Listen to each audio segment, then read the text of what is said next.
And so it brings up a question that is worth asking anyway. Are children worth it?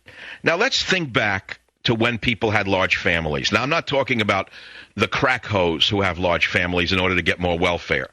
I'm not talking about illegal aliens who have as many children as they can because every one of them becomes an instant citizen owing to the stupidity of the American people who permit this nonsense to go on. I am talking about normal, healthy, sane, married families of any race in this country and why they have children. What's the reason for having children? In the original times, the old times rather, when people were agricultural, the children worked on the farm. That's, by the way, why they were given long school vacations, in case you don't know it. Children were given summer vacations because it was too hot to go to school, and the children were needed around the farm.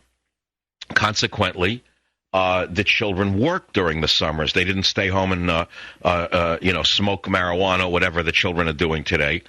So now you have families with idlers sitting around who have nothing to do, and you have the strange situation where parents have to entertain children. Their lives aren't busy enough.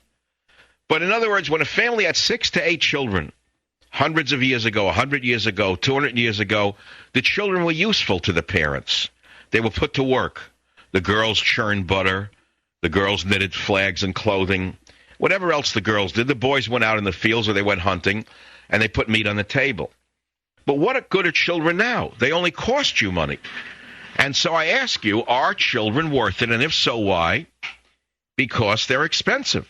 When you read that most single-parent households in the U.S. make less than $57,000 and are expected to spend about 7% less on child-rearing costs compared to two-parent households, you have to ask yourself what's going on.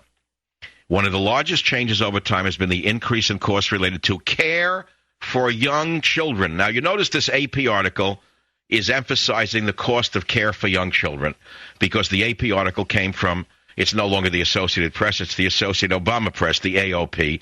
What they're trying to do is tell you that after we get universal health care, that is socialized medicine, we're going to need then universal child care provided for by the communist government of Obama.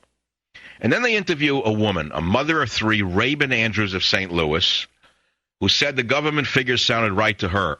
Well, that's not half of a joke, the 42-year-old public school teacher. I still have to put the little buggers through college. Now, of course, I don't know if you know the word bugger is actually a derogatory phrase. It shows you how demented the society has become, that people would refer to their children in such a derogatory manner. But we'll put that aside. The question again is, are children worth it?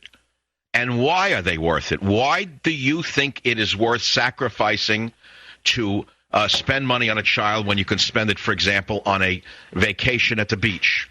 Think of all the beautiful clothing you could buy for yourself. Think if you could live like they do in West Los Angeles, where everyone is a star behind their car. Everyone drives around making believe that you think that they think that you think that they think, etc., and everyone's a star behind their car. But think of the beautiful car you could buy instead of raising your child. Think of the extraordinary cost of sending a child to college. I remember when I had very little money and I was struggling, I used to see people driving around in Porsches with bibs on them in the 80s. And I said, God, that's a beautiful car. I had to save money to send my children through college.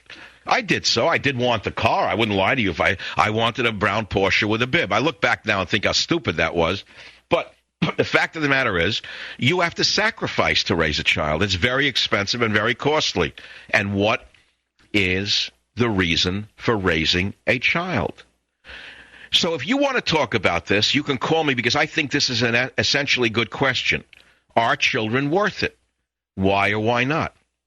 I happen to know a very wealthy man, a very nice man, who does not have children, and he regrets not having had children. He's had a very interesting life, a very good life. He gives money away.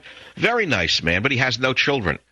And he would like to have had children, but he hasn't had children. Do you regret not having had children? Looking back, do you wish that you had suppressed some of your id and instead spent the money on a child instead of on your selfish self? Or the other side of the coin, let's assume you have children or have had children. Are you glad that you sacrificed for them, even though you have less now than you might have had?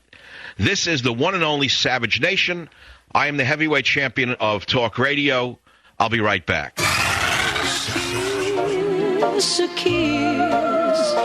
Wave mama from the train a goodbye. Throw mama from the train, never mind a kiss, a kiss. Welcome back to the Savage Nation. Mama from the train. Middle-income family spends $221,000 to raise baby. I'm asking you, are children worth it? Why or why not? Don't cry, my I mean, think of all the trips you can take, all the nice shoes and ties.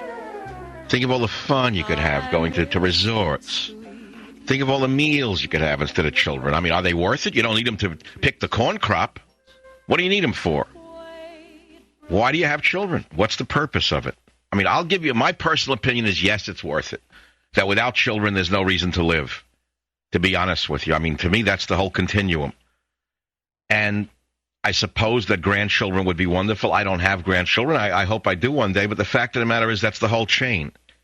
It's an inherent, encoded desire in mankind. I don't care what the race is. I don't care what the culture is. We know that the ethnic culture, so to speak, or let us say other societies outside of America, place a greater emphasis on family than we do. We know that white people are dying around the world because they have given over to the id and the principle of pleasure rather than the principle of sacrifice, and they would rather have fun than have children. We know that. We know that the birth rates in most Western European nations are unsupportable. They're negative ones, and that the immigrants are going to take over Europe. Within 50 years, Europe will be Muslim, as certainly England. England is not reproducing. They're too busy getting drunk, puking, and having orgasms or looking for one. England is dead. I think the lowest birth rate that I read about recently was in, believe it or not, Serbia. Ireland had a very low birth rate. And the U.S., if you were to extrapolate out Caucasians from other ethnic groups, it would be a -1 birth rate. The white people are not reproducing. They're too busy having a good time. All you got to do is look at the clubs, and you'll understand what happened to America. Take a look. You go into a city like San Francisco, and you take a look at the stores. There are virtually no baby stores. There are pet stores with clothing for pets. Now, I love my dog, but a dog was originally in a household to entertain children. All right, people now, you hear them talking about their dogs or cats the way they used to talk about their children. When I grew up, the women in the Bronx would push a stroller, and they would look at each other's baby and coo over each other's baby and inquire about each other's baby and talk about each other's baby and love each other's baby and help each other over their baby. Today they talk about their dogs and cats. So that's the future of America. The nation's gone to the dogs. But the question is, for those of you who don't see it that way, who have children or having children or going to have children, why are you doing so? What is the reason that you think it's worth having children? Let's start on the West Coast. Tom in Los Angeles on KGIL. Go ahead, please. Your thoughts on children. Have you gone from kids to ids in one generation? No, good afternoon, Dr. Savage. And this question, I think, is why your program is the best, because of the various topics in which you direct the show. I am single, don't have any children, but I do believe that things are less family-centered in this country, and I think that the reason why people did have children, or the benefit of that, is because I believe the greatest contribution we can leave to this planet and this world are the ones we leave behind. So the folks and the people who want to have children and raise them morally and ethically. Yeah, but what happens if you give your child everything and it winds up like Michael Douglas's son allegedly selling crank in a hotel room and brings shame to the father and the grandfather? What do you do in that case? Unfortunately, you have to live with it. You've done the best you can as a parent. Yeah, but you got to understand, children are a crapshoot, my friend. I don't care how good you are as a parent.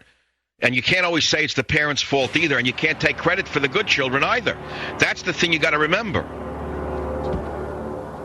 Savage.